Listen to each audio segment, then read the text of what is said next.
धनगर समाजाला अनुसूचित जमातीच्या सवलती देण्यात आल्या आणि हा आता आपला अंमलबजावणीचा सुरू असलेला लढा त्यात बऱ्याच ठिकाणी आपले समाज बांधव पंढरपूर शेवगाव लातूर अशा ठिकाणी उपोषणात बसले होते। त्याचप्रमाणे न्यायालयीन लढाई माता की हम सब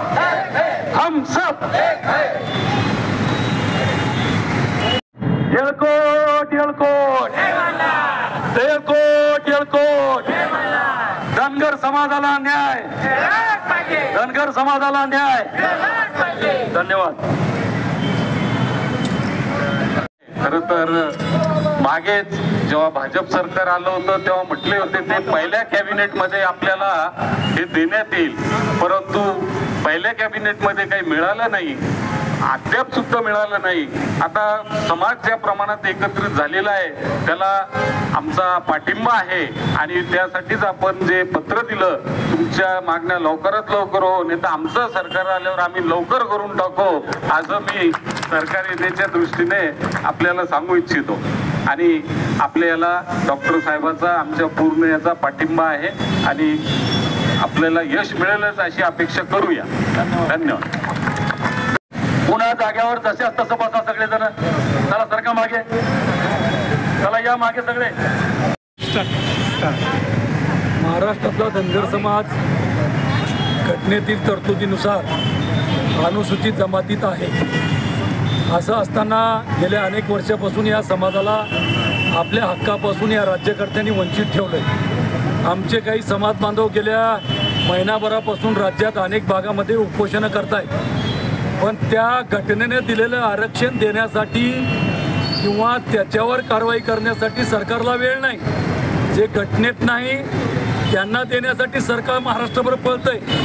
हा धनगर समाजावरचा अन्याय आहे आणि म्हणून आम्ही गेल्या आठवड्यामध्ये ठरवलंय की महाराष्ट्रभर हे आंदोलन पेटवायचं।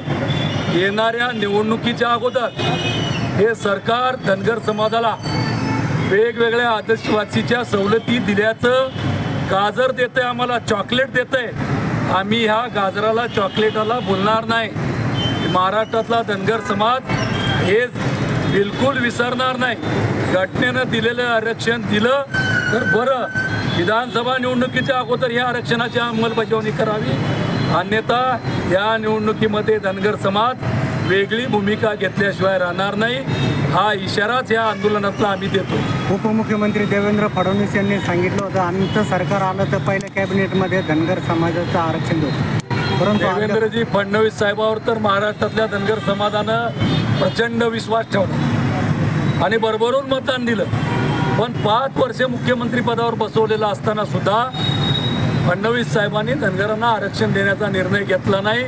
हे राज्यातल्या धनगर समाजाचं दुर्भाग्य आहे। मी असं सांगेन की तुम्ही आता थापा मारू नका, आता दिशाभूल करू नका। आम्ही आता विसरणार नाही, आम्ही आता त्याचा बदला घेतल्याशिवाय राहणार नाही, हे निश्चितपणे धनगर समाजानं ठरवलं। गोपीचंद पडळकर ते पण सत्ताधारी पक्षासोबत आहेत आणि ते पण सांगतात की आम्ही धनगर समाजाला आरक्षण देणार, परंतु अद्यापही त्याची अंमलबजावणी होत नाही। त्यांच्याबद्दल काय म्हणतात? गोपीचंद पडळकरांनी आंदोलन करायची गरजच नाही, ते सत्तेतले आमदार आहेत। जर त्यांचं सरकार देणार नसेल राजीनामा त्यांच्या तोंडावर फेकावा, धनगरामध्ये रस्त्यावर उतरावं त्यांनी, हेच आमचं आव्हान आहे। आज ढोल बजाव आंदोलन केलं, याच्यानंतर पुढची भूमिका काय राहणार आहे तुमची? यानंतर आम्ही राज्यभर दौरे करणार आहोत। आता आम्ही आंदोलन करणार नाही, आंदोलन सुरू आहे, एवढा आठवडाभर आंदोलनं राहतील।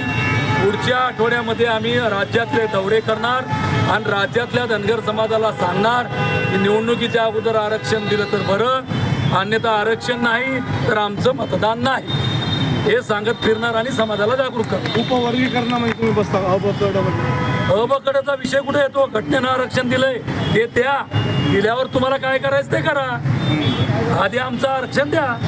धनगर समाज आणि धनगर समाज दोन एक बाबी त्या समस्येमध्ये येतात, त्याचं काय सांगतात? हे बघा, भारतीय घटनेची केंद्र सरकारची यादी काढा इंग्रजीमधली, त्याच्यामध्ये अनुसूचित जमातीच्या यादीत 36व्या नंबरला धनगड आहे. केंद्र सरकारचीच घटनेची हिंदी यादी काढा, त्याच्यामध्ये अनुसूचित जमातीच्या 36व्या नंबरवर धनगर त्यांनीच लिहिलंय. महाराष्ट्र सरकारची यादी काढा अनुसूचित जमातीची, इंग्लिश यादीमध्ये महाराष्ट्र सरकारच्या 36व्या नंबरला धनगड आहे आणि महाराष्ट्र सरकारच्या मराठी यादीमध्ये धनगर आहे. आम्ही म्हणत नाही, सरकार म्हणतंय की धनगर आणि धनगड एकच आहेत, फक्त इंग्लिशमध्ये धनगड आणि मराठी हिंदीमध्ये धनगर एवढा फरक आहे. आणि या सरकारना या राज्यकर्त्यांना सर्वांना माहीत आहे हे बरोबर आहे. यांची फक्त मानसिकता नाही आहे आणि यांची मानसिकता ठिकाणावर आणायचं काम येणाऱ्या निवडणुकीमध्ये धनगर समाज करणार आहे. धन्यवाद.